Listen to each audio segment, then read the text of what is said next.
listening to Living in Alignment podcast, the show that brings you deep and conscious conversations to live and grow in rhythm to your natural state. I'm your host, Ghada Khalifeh.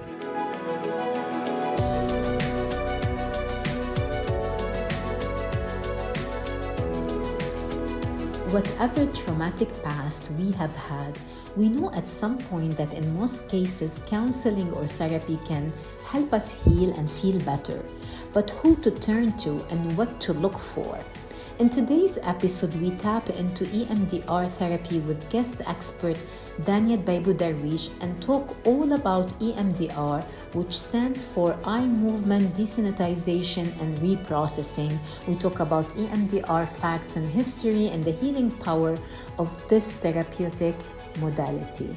Dania Dbaibo is a licensed clinical psychologist who specializes in 3 approaches: CBT, EMDR, and hypnotherapy.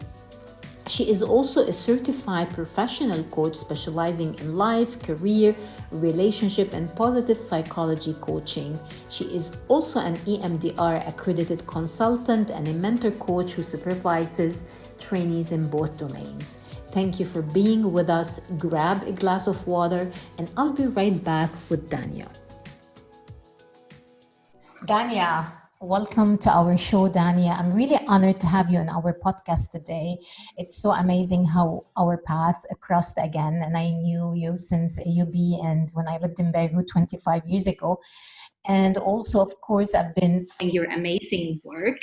Thank you. Are like unstoppable, absolutely.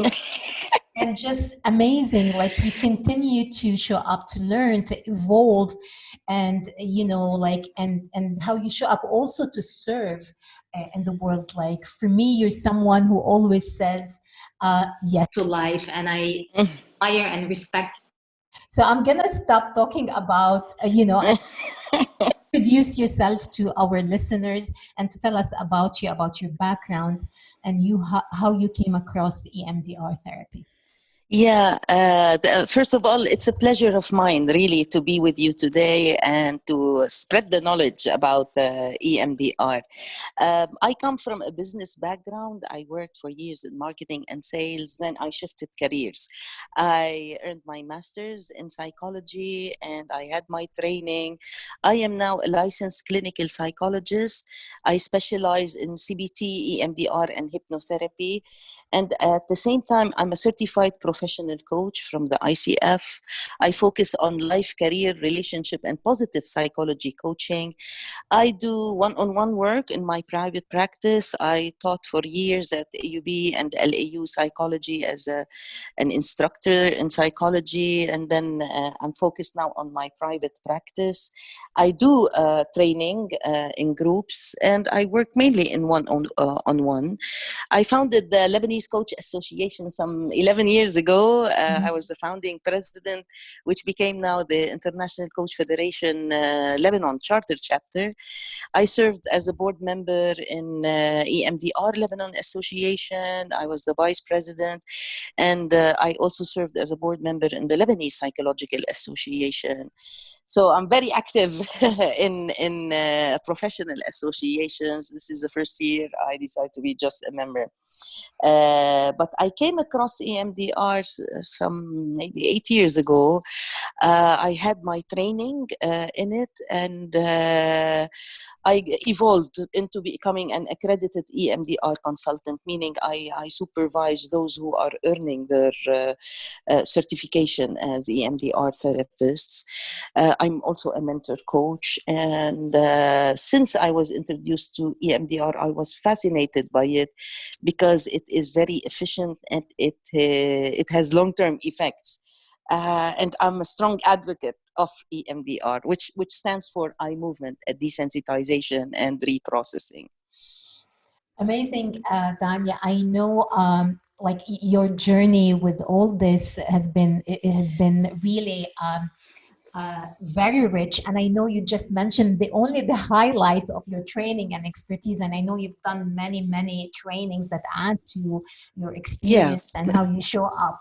And I'm curious before digging into EMDR to know like about your being and what's happening in your world today, in your own world. In Beirut, you mean? You know, like the yeah, that's a tough question, right? Yeah, because Yeah. we're suffering here from collective Mm, trauma, collective anxiety, mm, collective depression. These are very uncertain times. I mean, the whole world is fighting COVID-19, and we're fighting COVID-19 as well as so many other crises, financial crises, living crises, you name it. so, yeah. so we really have to be very resilient here. It's so stressful. I mean, as Lebanese, and you are, I know that we are resilient. It's like our trademark somehow become, I don't know if that is helpful at times, but I also know about your energy and how what you bring to that really collective trauma and the unfortunate things that's happening in Lebanon. Yeah. There's a sense of lightness and laughter and fun and really positivity that you bring to the environment and people around you.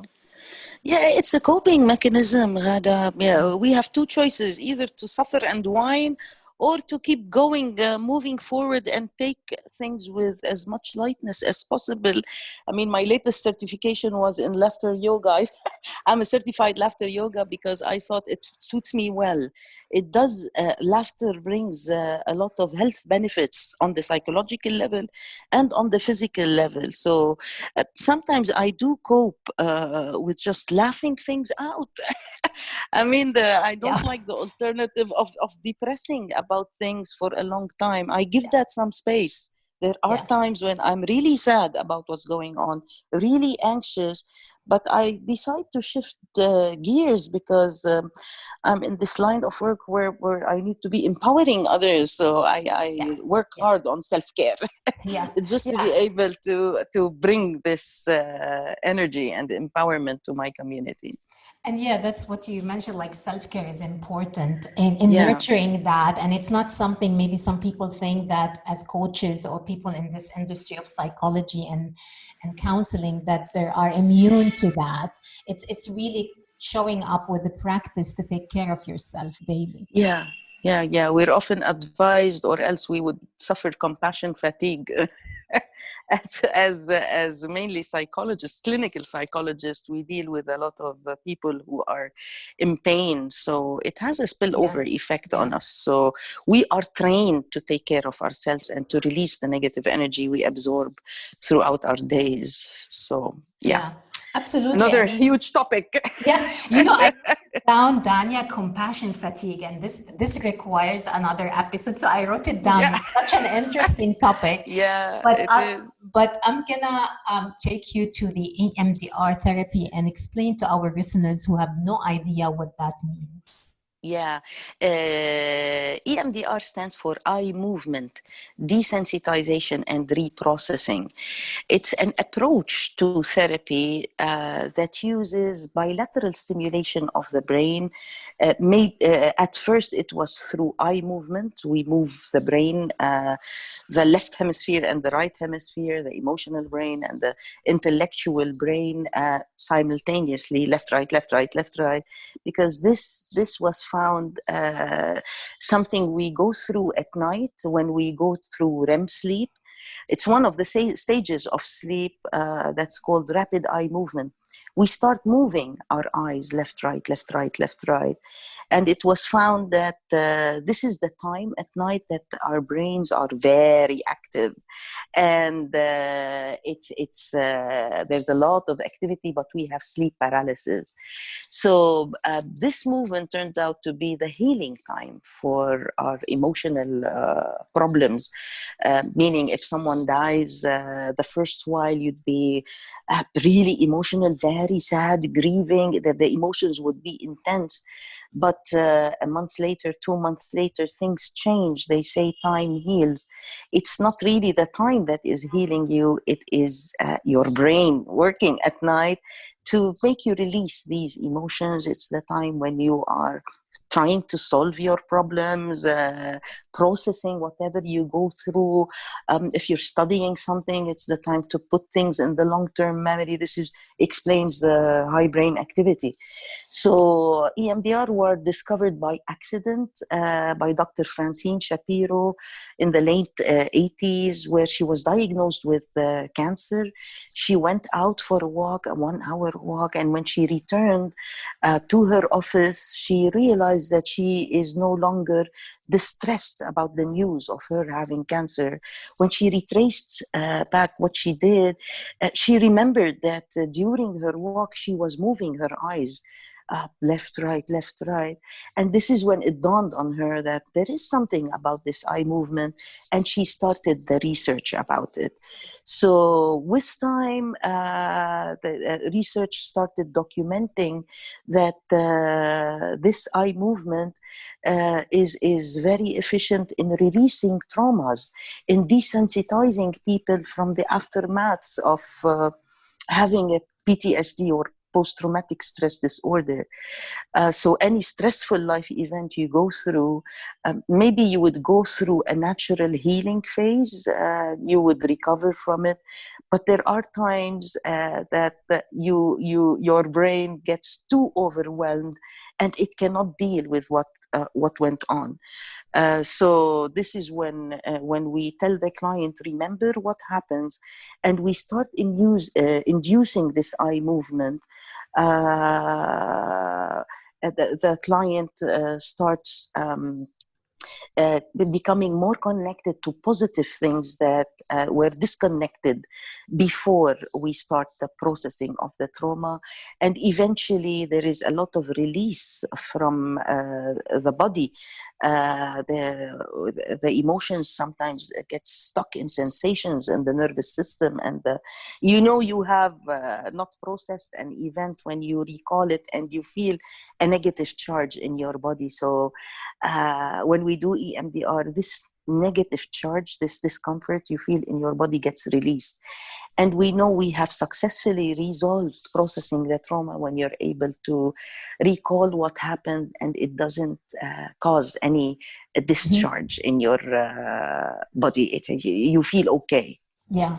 It doesn't have, like, it's neutral. It becomes neutral to you. Exactly. You recall it, and maybe it will forever remain a sad event, but at least you don't feel the disturbance in your body each time you recall it like before. It's amazing. So in other words, in my simple words, it's like taking care, EMDR is basically taking care of this overwhelming trauma that sleep basically cannot take care of it on daily basis. Yeah, It's kind of exactly. like the negativity or the charge that accumulated over time. And this is where EMDR becomes effective. So Dania, what are the exact changes that happen to the traumatic memories when EMDR is implemented? Yeah, when something traumatic happens and the brain did not process it, the memory remains there in your brain in its raw form. It wasn't digested by your brain, so it stays stuck there in whatever accompanying components that were present with it. So there is a feeling that remains associated with it. There is a negative belief that remains associated with it. Like, for instance, the explosion that happened recently in Beirut. For many people, they did not overcome it yet. They still have the belief, I am in danger, I'm not safe. And this explains why they easily get triggered whenever there's thunder and lightning. They get this startle response. And so the trauma remains stuck in the nervous system, and this is what explains the negative charge, because at the time of the event we get too emotional. We may have chest pains or discomfort in the chest. The breathing is different. So the major components that existed at that time remain present till now.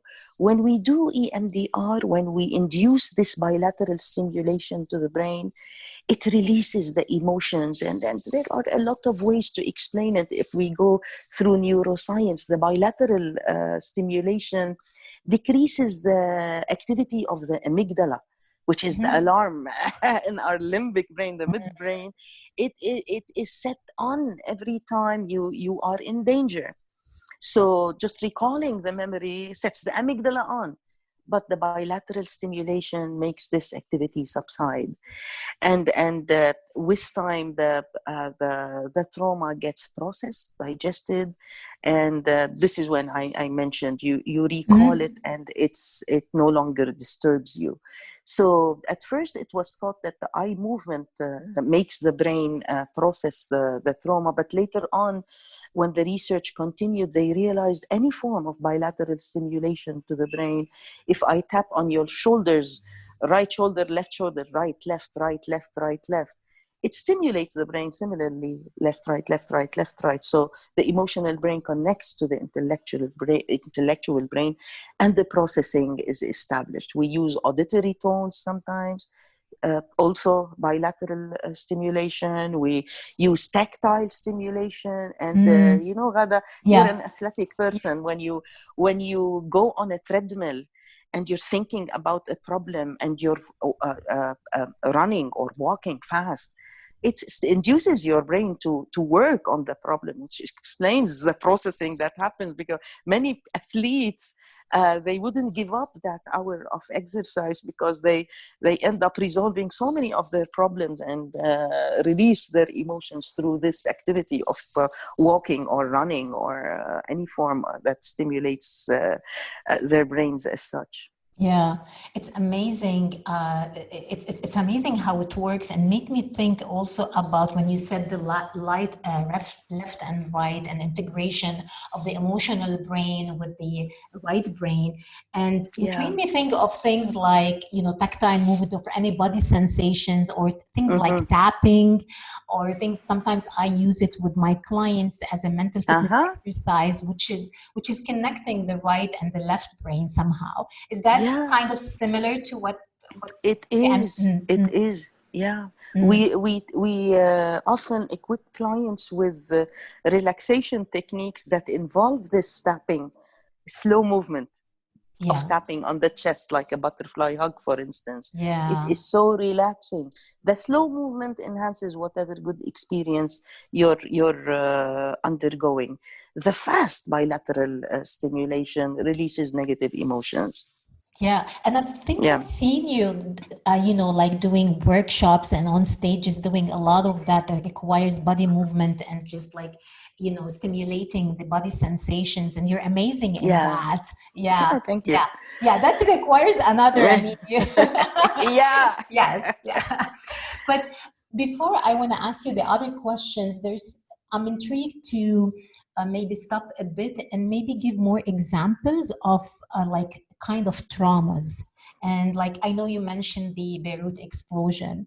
Would you be interested to share with us like some examples of traumas or collective traumas as well? Yeah, there are big traumas that we can go through, like a hurricane, like an incident, a car accident, a rape incident, the war-related stuff. And there are little traumas, meaning disappointments from people, betrayals of some sort, incidents that are not of the same magnitude as those I mentioned earlier, but their accumulation really compound to have a negative effect on the person. Like, for instance, emotional abuse. If a woman is married to a narcissist, for instance, she would hear critical comments. She would be manipulated all the time, etc. So all these leave this woman with a set of negative beliefs about herself, like I'm not good enough, like I'm a horrible person, like I'm not lovable, I'm not likable. So, and incidents of bullying that the kids go through sometimes in school, teasing, that these are small traumas, but they have their effect, especially if they were continuous. So eventually many people would suffer from anxiety problems or depressions or post-traumatic stress, as I said, or panic attacks, or a multitude of, if you think about it really well, Yeah.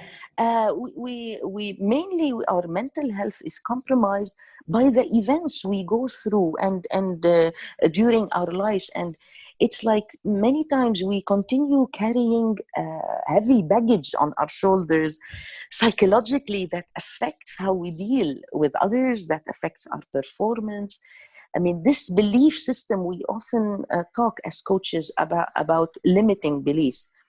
In CBT and EMDR, we also talk about these, that if you have a belief, I'm not good enough, it is very unlikely that you will be fierce in your movement forward and take risks and achieve, or your performance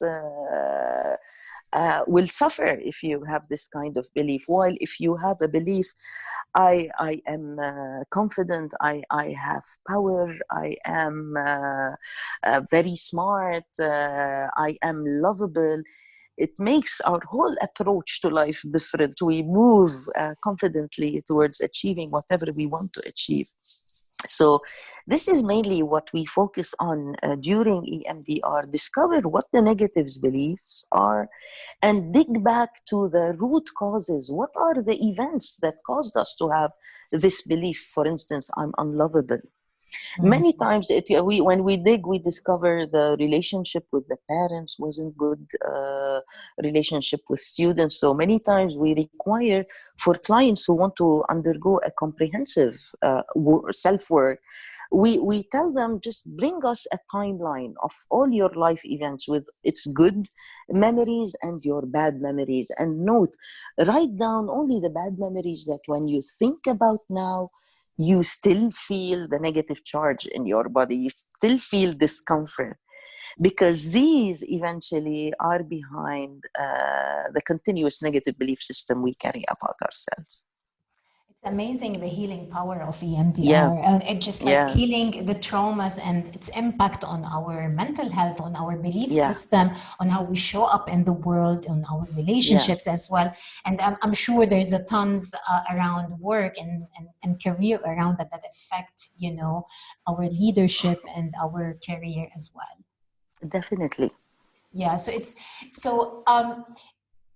Dania, as a professional and a clinical psychologist, and of course a professional coach, what are the signs or indicators that alarm you so you can use EMDR with your clients, and how is it different from other therapeutic modalities?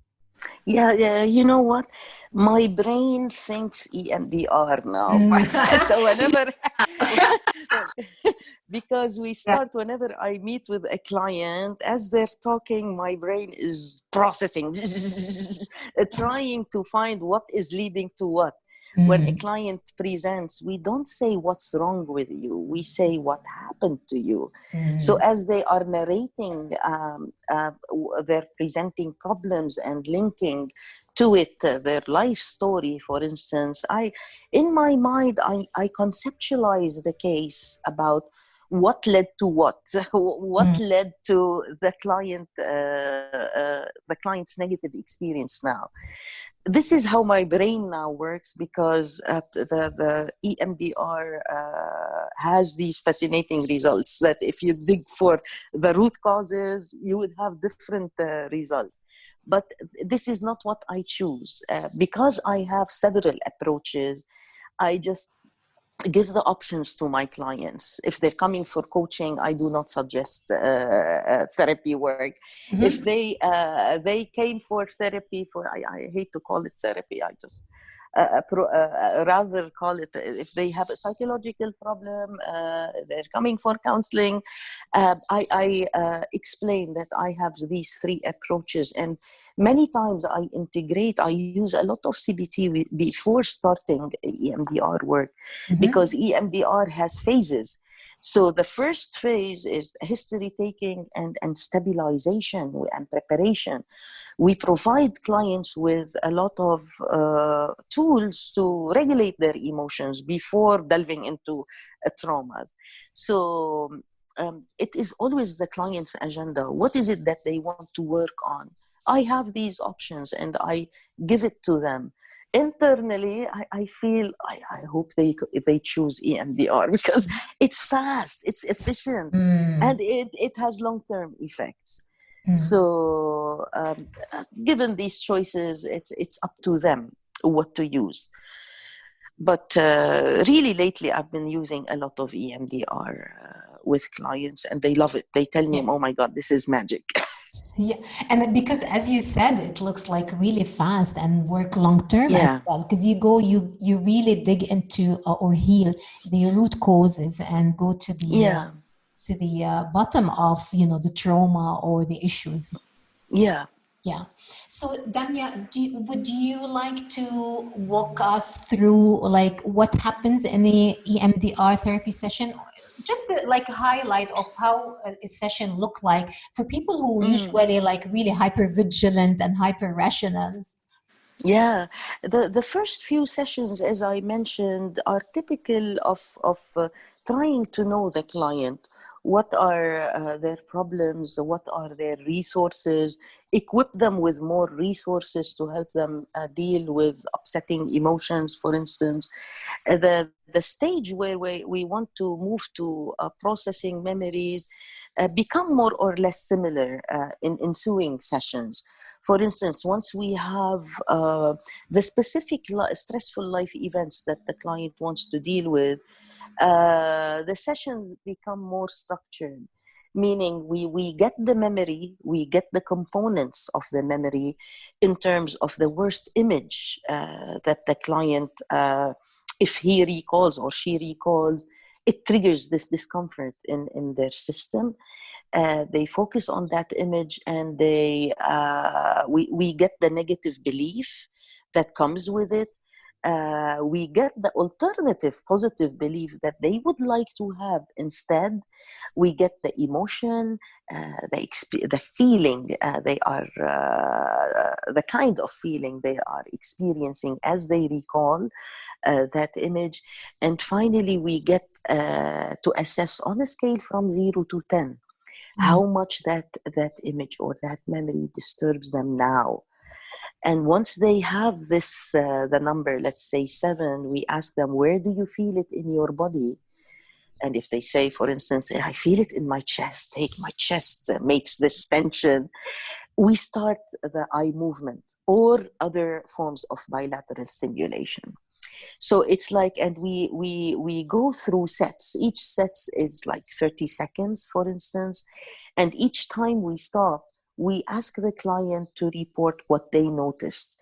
It should be brief. With EMDR, we don't do a lot of talking. It hampers the natural healing process that the brain starts doing once we start doing EMDR. And so we keep... sorry, Dania, but made me think when you said like we don't make, like there's not much talking, somehow it made me think of some of the clients who come who are not really ready to open up and use their words, and somehow it can be like comforting to do that. Does that make sense? Some people are ashamed to speak about details. So there are protocols, we call them blind to therapist. I mean, they can work on a memory that we know nothing about. And they just, and it works. Amazing. If they're too ashamed. Mm. So we keep doing this process of bilateral stimulation in sets of 30, for instance. And each time asking the client, what's coming up now? Until the client starts reporting positive things in a row, like 2, 3, 4 positive things. This is when we check. Now thinking about that memory on a scale from 0 to 10, how much does it disturb you? We notice that as we do sets, the disturbance gradually reduces until it becomes a 0. When they say it doesn't bother me anymore, it's still sad, but it doesn't bother me, this is when we know the trauma has been processed and the thinking about it now is more positive. So we move into what we call an installation phase. We ask the client to recall the memory and repeat a new positive belief, like I'm Wow, safe now. I And love we that. do the bilateral stimulations to make this positive belief more ingrained. And then finally, we do a body scan. We check again, just in case there are some residues. Thinking about it now. Scan your body, your whole body, because we stress so much focusing on the body because the body keeps score Mm. about all these traumatic material. Once this body scan is clear, it means we're totally done. And the next time I see the client, I reevaluate. We ask them again, now when you recall that memory, let me know. And these positive words about yourself, I'm safe now. Is there any discomfort? Does it bring any tension? And they most of the times they say no. And you know what, with EMDR, what I love about it is Mhm. that it's take-home therapy. Once we start processing traumatic material and they go home, their brains keep working on the memory for 2, 3 days.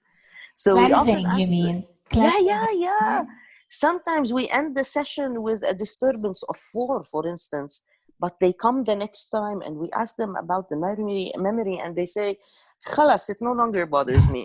It's clear." It's So amazing. It's yeah, amazing, yeah. Dania. We just kickstart the brain to start the natural healing process, Ghada, and it does the rest. Yeah, it's amazing like how it is fast and how like a session can be like it's always you're checking in and cleaning. It's like the work is Mm, about making sure that this trauma is cleared, is healed yeah, somehow, and that is amazing power. Which makes yeah, me think of I don't know if I mentioned to you there is this Gabby Bernstein. One time, like few years back, I heard her on a talking about EMDR. I mean, she's a spiritual junkie. Not junkie. I mean, she's a master. She probably wrote 10 books and worked through healing and therapy. And she mentioned, yeah, like just recently, that EMD, like she went through EMDR and how it healed her on another level. And yeah. hearing you now guide us through it, I see that power. I see the power and the potential of the healing power of EMDR. It's beautiful. Yeah, for specific traumatic memories, clients really are impressed. For those with more complex presentation, there is what we call complex PTSD. Mm. Those who experience sexual abuse, emotional abuse, violence for a long time, these require longer duration because these can present with more baggage, Mm. like You mean sublayers? Yeah, dissociation. Yeah, yeah. there are dissociation cases, and it requires a lot of preparatory work. We don't delve directly into the trauma. Mm-hmm, mm-hmm. Yeah. So Dania, like, where can people start, especially in this, year of digital world and existent? Is EMDR effective online on Zoom? Yeah. We actually started doing online EMDR because we Mm-hmm, found ourselves having to. So, and it works wonders online as well, mm-hmm, except we are careful. We don't start directly. We need to check for dissociation. We need a lot of preparatory work, especially for people who dissociate. But it's working really well. We send a link. I personally send a link to my clients that they can open their laptop and they can focus their eyes on a ball, a red ball or a blue ball that moves on the screen, left, right. And it comes with auditory tones. If the client prefers to have auditory bilateral stimulation, it can be done. And we teach the clients to do this bilateral stimulation to themselves, just to have the options of different modalities online. Amazing. Yeah. Dania, that's amazing. So let me know, like, what is the best way for people to contact you, where they can find you for this, for EMDR or different modalities? Yeah. I'm all over the place on social media. My name is Dania Dbaibo. I have a website. It has all my contact information. It's www.strides-ddd.com. So it has all the information they may need about me. And I'm always accessible through email, or I prefer phone calls than texts. Oh, okay, good.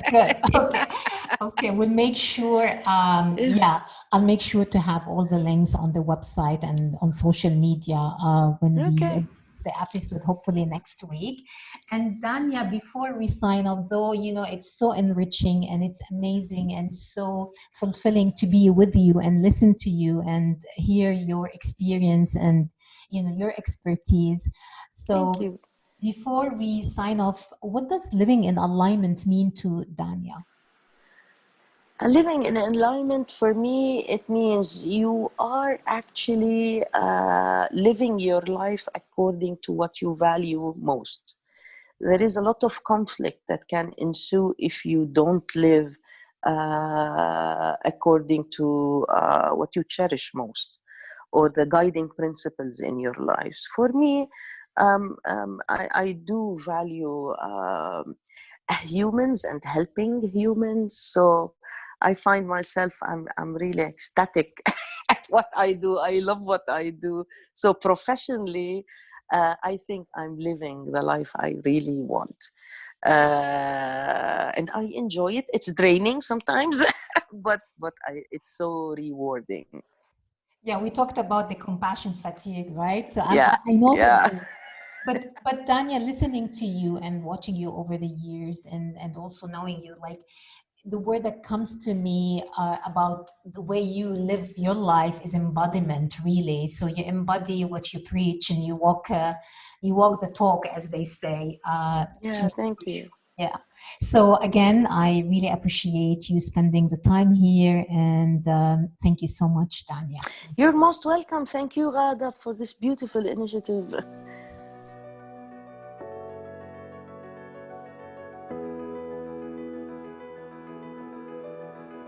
Thank you so much for listening to today's episode. If you've got something interesting to share, tag us in a post on Instagram or comment below.